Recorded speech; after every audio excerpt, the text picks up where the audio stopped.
When I was little, I lived in an apartment complex that consisted of 2 buildings with a slight gap in between them. It was only about 50 feet, so I'd often walk there by myself to visit my mom's best friend in the other building. The apartments were surrounded by thick woods that had blackberry brambles, so thick that you couldn't stick your hand in without getting torn up by the thorns. This is relevant later. One afternoon, I went to my mother's best friend's apartment to deliver Girl Scout cookies, and stayed later than I meant to because I was fascinated by her aquariums. It started to get dark by the time I was leaving, but I wasn't scared because the buildings were so close. I had taken about 10 steps when my inner voice started screaming. I'm older now, so I recognize what it was, but at the time, it was like I was being overwhelmed with an intense desire to poop. I looked into the woods across the parking lot and saw an intense red glow from someone taking a drag from a cigarette. I turned back towards the apartment, trying to pretend that I hadn't seen anything. But then I heard the sound of something large moving in the woods. I turned my head for just a moment and there's this large, scary-looking man starting to run at me. I took off, screaming bloody murder, knowing that I was less than 50 feet away from the safety of my apartment. I could hear his feet slapping the pavement behind me, and he was gaining on me. I was nearly on my porch steps when my uncle, who lived next door, opened his door to see why I was screaming bloody murder. I collapsed into his arms screaming about the man chasing me from the woods, but by the time my uncle opened his door, the man was gone. At first, they didn't believe me because there had been nobody there, but I was so hysterical they decided to check it out. They noticed an area had been disturbed in the blackberry brambles. They were so thick that my uncle had to use a machete to cut through them. About 2 feet into the area of disturbance, there was a small clearing with a pile of cigarette butts where the man had been standing, watching, and waiting for me. The man chasing me had disappeared, so they think he ran between the buildings when I started to get close to the apartment door. So about a week after this incident, my mother's boyfriend Russ and I were riding dirt bikes through the woods by our apartment. There was a retainer pond that we liked to fish at, so we headed out there that day to see if we could catch anything. We discovered a campsite on the trail that hadn't been there a few weeks prior, and Russ decided to check it out. It was just a tent, cooler, a fire pit, and trash strewn everywhere. The trash part really bugged Russ because we believe in the leave it better than you found it principle, and I could tell he was pissed. As we approached the tent, he announced himself to see if anyone was in there, and when they didn't respond, he pulled back the zipper from the tent. After looking inside for a moment, he ordered me to back up, but the damage had already been done since I got a clear look at what was inside the tent. Attached to the walls and littering the floor was some of the most brutal and sadistic adult magazine content anyone could imagine, and the worst part of it was the graffiti that had been added after the fact. Most of the models had their eyes scratched out, lines across their throat like it's been cut, and their blood drawn and dripping out of their orifices. It's been over 30 years since this happened, and the image is still splashed bright upon my memory. There was a torn sleeping pad surrounded by used condoms, and the pad looked like it had substantial stains that could have been blood. Russ stood there in silence for a minute, then told me to get on my bike because we were going home. When we got home, he called the sheriff, then led them out to the torture tent in the woods. They destroyed the campsite, and it was never spoken of again. I never put 2 and 2 together as a child, but as I get older, when I thought about it, I realized how unbelievably lucky I am.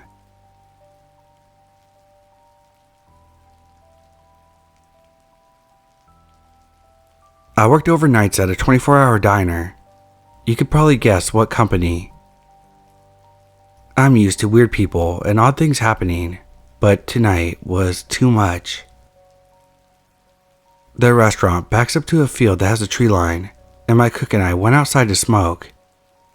We could hear someone yelling in the distance, but we get a lot of homeless people that come through this town that usually are harmless, so we just shrugged it off as weird and went back inside. Later, I came out again to smoke and throw some trash in the dumpster that's next to the field. I was stupid to go over there, but I hadn't heard him again. As I'm walking to the dumpster, I hear, "Hey, come here." It was much closer than when we heard the man yelling the first time. I went inside and got my coworker, who owns a car with a spotlight on it. We shined it into the field, which again, not smart, and we admit that, but we really couldn't see where he was. But he kept saying, "Hey girl, come here."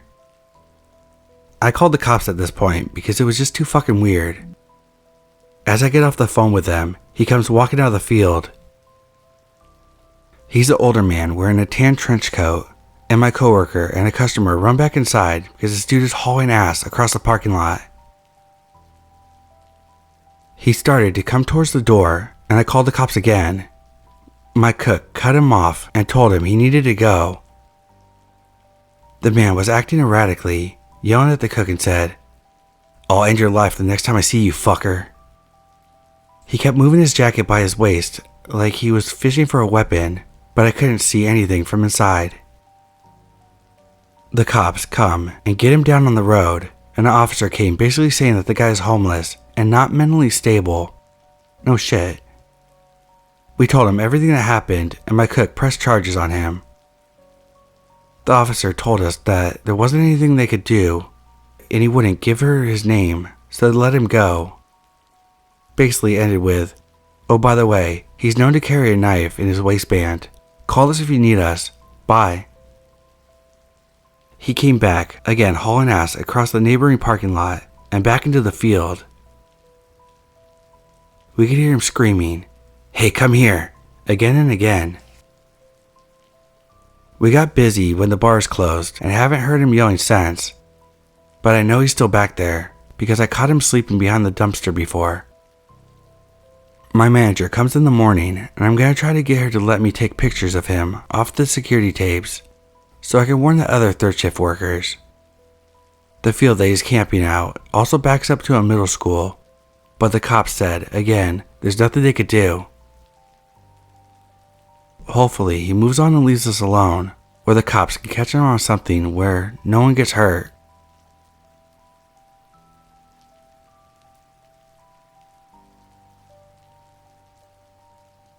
Leaving my friend's house, I accidentally backed into a brick mailbox. My bike rack hit the mailbox, so my car was okay, but I completely demolished the mailbox. No big deal, right? That's why we have insurance, right? I went to my neighbor and told him what happened, and gave them my insurance, phone number, and name. All I got was his first name. From the get-go, this dude was creepy.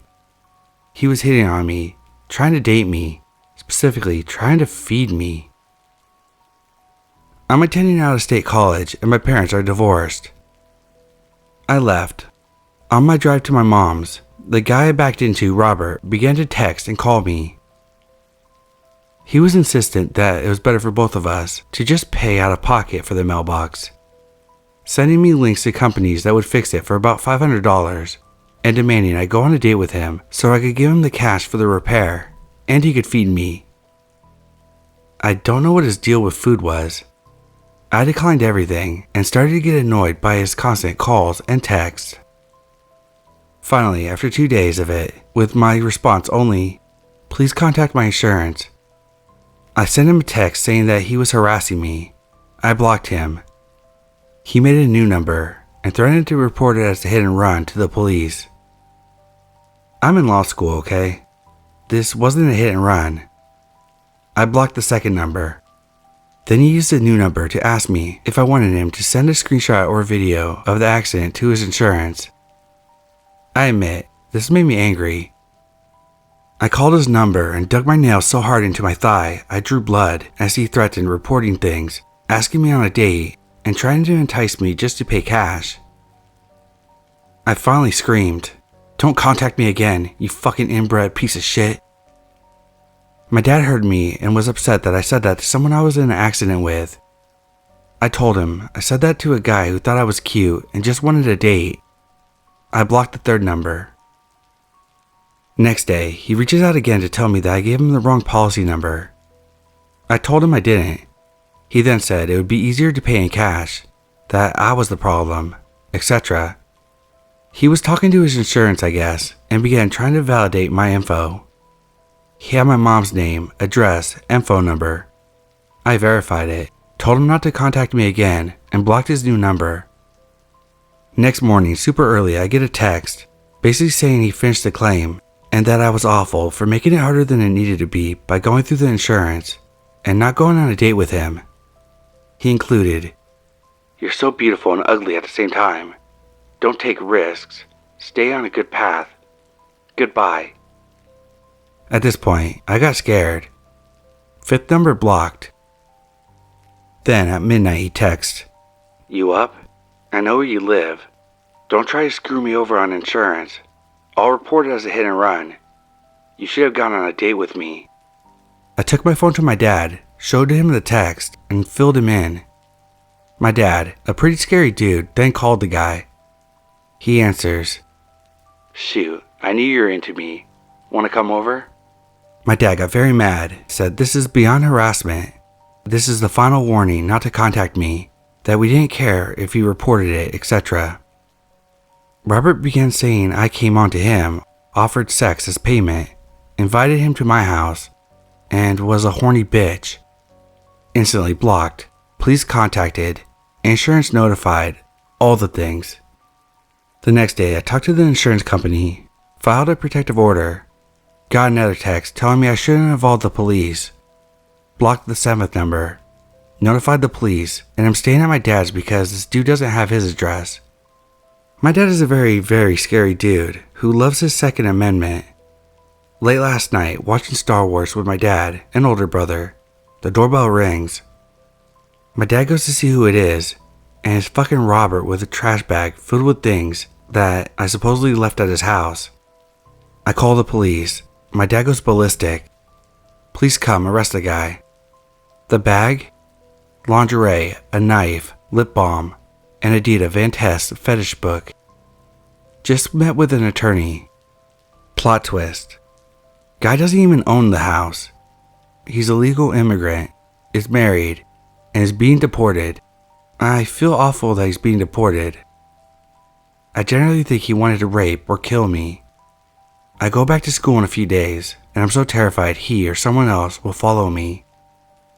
He was arrested for stalking, trespassing, felony assault. He tried to push my dad and spit on him.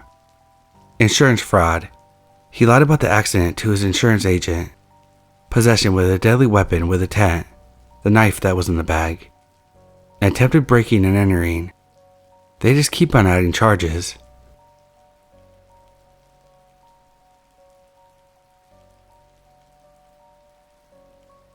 This is a story of someone I knew and had to cut ties with because he was a fucking psycho. The first half will be to add context as to why I cut him off, and the second half is what makes it a Let's Not Meet story. It started 4 years ago when I was living at a friend's house while attending a nearby university. It was myself, my friend, his sister, and their parents. Roughly about 2 weeks into staying there, my friend's sister invited her boyfriend to live in the house too. And by all accounts, he was a pretty cool guy at first, very sociable, and full of great stories. We often sat around the table for drinks, or talked about life having a smoke in the garden. Within the first month, however, he started to get comfortable, and cracks started to show in this veneer. He would rant about government conspiracies. He was big into the Sigma male bullshit, and martial arts, and Christ, did he have a temper. He had this big dog he always kept in a cage that was extremely violent when he wasn't around. The dog attacked his girlfriend and had to be put down. That's when the guilt trips towards her began, and the ranting became incessant. About 2 months later, he had the bright idea to live in a shipping container, mainly because the parents wanted him out, and dragged his girlfriend along for the ride. I'm not talking about one of those chic, little restoration jobs. This was a rented container in a storage yard among the outskirts of the town that we were living in. He would intimidate and threaten the staff there consistently until they called the police. This, of course, was another conspiracy. He became increasingly abusive to his girlfriend, to the point where their family got involved to get her out of there. I stuck close to them, having pretended to be on his side, until they could safely get her out. They broke up, which he blamed me for, claiming I was poisoning her against him to make her mine. She has a new partner now, and they're happy. We all blocked his psycho ex on everything possible, but he continued to harass them, until eventually he disappeared, or so we thought. Fast forward to last year. I started to receive messages over social media from several different accounts, blocking each one in turn when I discovered who it was. Some friendly and some hostile. One of the profiles, however, was pretending to be someone I knew from university. We talked about life and how things were going. Eventually, I was invited to a house party, claiming it was a free house and plenty of people were coming.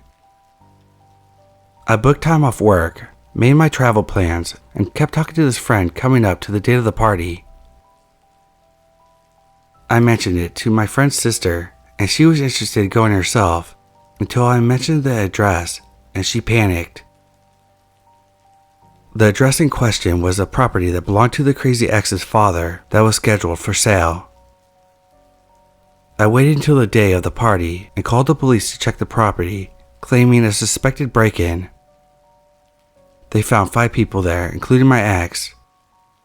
Parked out front was a butcher's van, equipped with food storage and a collection of knives, hammers, and rope. I'm glad I didn't go.